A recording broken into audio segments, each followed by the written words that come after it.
Canadá, o país de dimensões continentais da América, que é a 9ª maior economia do mundo, abençoado com um território extremamente rico em recursos naturais e notório por ter uma das melhores qualidades de vida do planeta. Além disso, também é considerado o país mais acolhedor do mundo para imigrantes, com 21% de sua população sendo constituída por estrangeiros. O país também possui uma alta relação diplomática e comercial com a comunidade internacional, sendo membro de diversas organizações como o G7, Comunidade Britânica de Nações e a OCDE. No entanto, apesar de ser o 2º maior país do mundo em extensão territorial, o Canadá possui uma população de apenas 37 milhões de pessoas, com uma densidade populacional de 3 habitantes por quilômetro quadrado, cerca de 7 vezes menor que a do Brasil.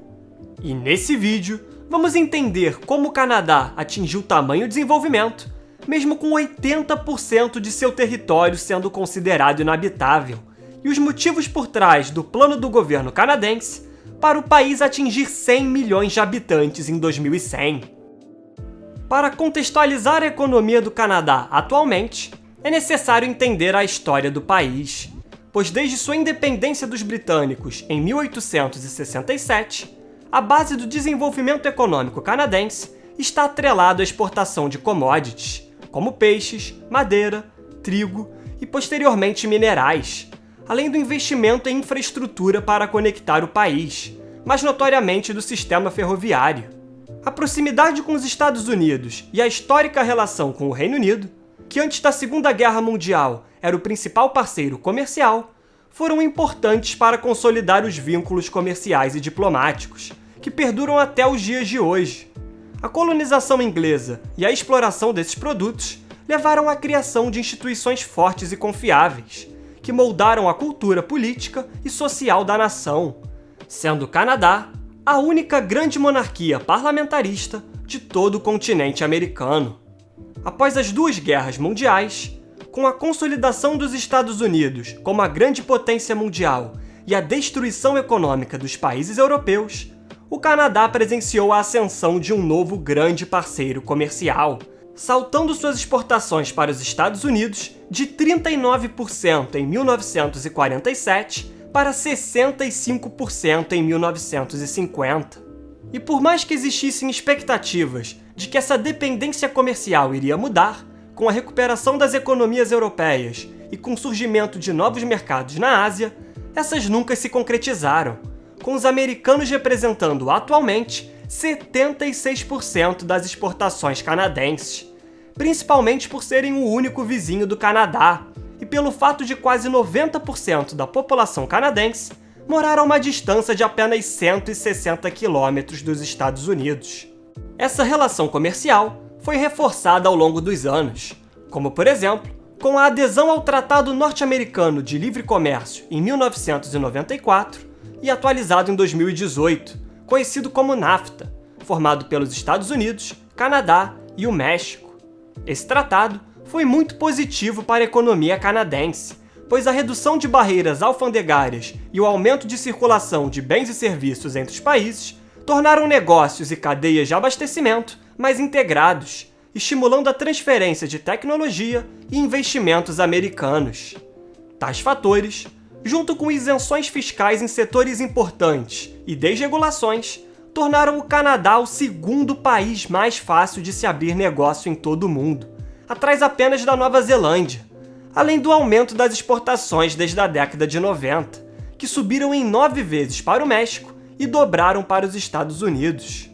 Na base de toda essa prosperidade canadense está a imigração, com o governo estipulando um plano de atingir 100 milhões de pessoas no país até 2100. E como o tópico de imigração é um tema tão controverso, muitos se perguntam por que um país tão bem-sucedido e com sua população desfrutando de uma das melhores qualidades de vida de todo o mundo quer triplicar sua população.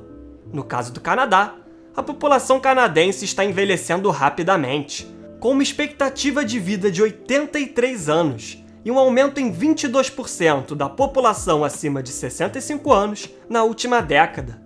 Além disso, a taxa de fertilidade vem caindo a cada ano, e hoje já é uma das menores do mundo.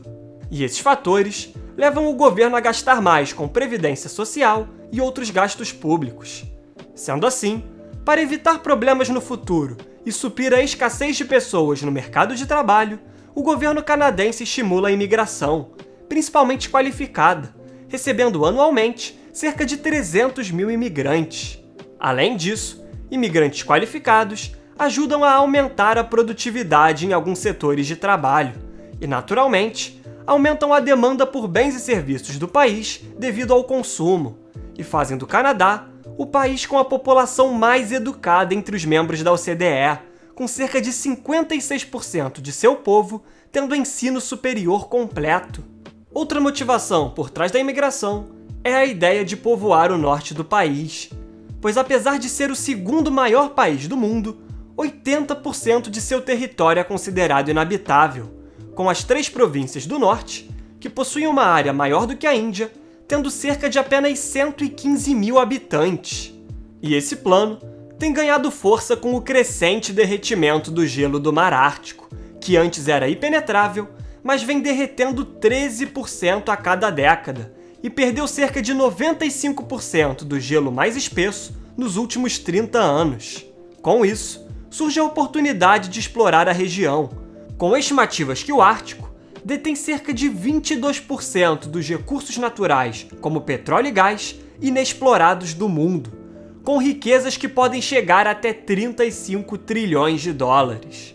Hoje, para a economia canadense, ainda é muito importante a exportação de commodities, pois o Canadá apresenta no seu território uma ampla variedade de recursos naturais, possuindo a 3ª maior reserva de petróleo do mundo e sendo um dos maiores produtores mundiais de ouro, urânio e chumbo. E o Canadá, diferente de muitos países ao redor do mundo, tem o desafio de enfrentar um clima extremamente hostil, com temperaturas abaixo de 20 graus Celsius no inverno, tornando necessário um alto investimento para manter a indústria competitiva, com estimativas indicando que a cada aumento de $1 canadense no preço de barril de petróleo, o PIB canadense cresce em média 1,7 bilhão de dólares. Todavia, o grande problema relacionado à dependência de recursos naturais é a volatilidade de preço das commodities no mercado internacional, porque na maioria das vezes,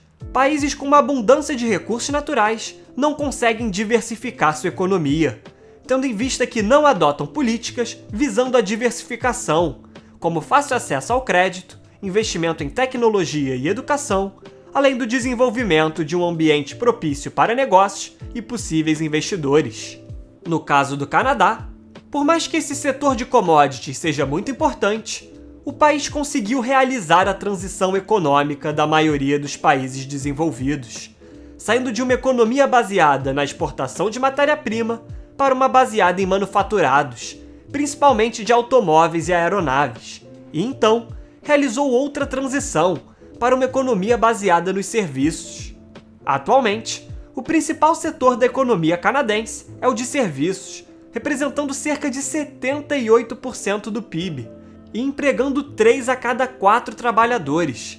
sendo composto por 3 principais pilares, sendo eles a educação de alto nível, com algumas das melhores faculdades do mundo, como a Universidade de Toronto e a Universidade McGill, recebendo mais de 640 mil estudantes estrangeiros, que geram 22 bilhões de dólares anualmente. O setor imobiliário, que representa cerca de 9% do PIB e tem se tornado cada vez mais importante com o crescente fluxo de imigrantes para o país e escassez de imóveis disponíveis, que estão criando um forte ambiente especulativo no mercado imobiliário. E o turismo, recebendo 32 milhões de turistas anualmente, principalmente americanos, e gerando no total 105 bilhões de dólares, interessados na vasta natureza e cidades vibrantes. Além disso, o setor financeiro também tem destaque, com a Bolsa de Valores de Toronto sendo a 8ª maior bolsa de valores do mundo, com valor de mercado de 1 trilhão e 800 bilhões de dólares, principalmente impulsionada pelo setor de mineração, com 45% das empresas mundiais do setor que possuem capital aberto. Portanto, O Canadá é um exemplo de como uma nação pode utilizar seus recursos e conexões com outros países para prosperar economicamente e deter uma das melhores qualidades de vida do mundo. Contudo, o plano para aumentar sua população pode intensificar ainda mais a concentração em grandes cidades, em vez da ideia de povoar o norte do país. Sendo assim, o Canadá precisa continuar diversificando sua economia e procurar novos acordos comerciais para manter seu desenvolvimento e relações próximas com outras economias. Muito obrigado a você que chegou até aqui. Se possível, comente abaixo o próximo tema que você deseja ver aqui no canal. Além disso, curta o vídeo, se inscreva e compartilhe o conteúdo com seus amigos. Agradeço novamente pela sua audiência e até o próximo vídeo.